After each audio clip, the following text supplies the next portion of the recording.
Today, I'll walk you through how to use Outline View in Obsidian to navigate your notes faster and keep your projects organized. If you find this helpful, be sure to like and subscribe, and let's get right into it. First, open Obsidian and open the vault that contains the note you want to navigate.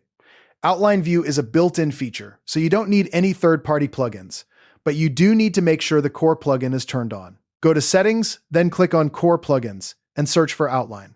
Make sure the toggle is enabled.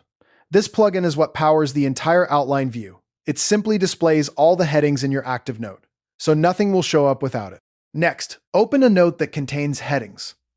Outline View works best when your notes use Markdown heading levels, like a single hash for an H1, 2 hashes for an H2, and so on. For example, you might have a note that says Project Overview as an H1, with Goals and Timeline as H2s, and then Milestones as an H3 under Timeline. The more structured your headings, the more useful the outline becomes. Now, look in the right sidebar of your Obsidian window.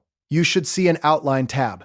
If you don't see it, you can open the command palette by pressing Ctrl or Command plus P. Then search for Show Outline and select it. Once the pane is open, you'll see all the headings from your current note listed in a clean hierarchy. An H1 will be at the top, with H2s indented beneath it, then H3s and so on. This gives you a bird's eye view of the entire document structure.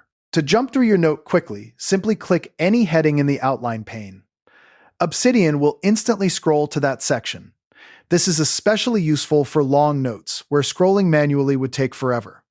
You can also expand and collapse sections if your note has nested headings.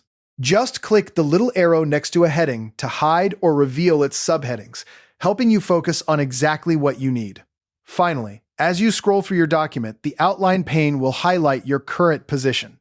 It follows along with you, so you always know which section you're in. That's it. You now know how to use Outline View in Obsidian to navigate your notes like a pro. Thanks for watching, and I'll see you in the next one.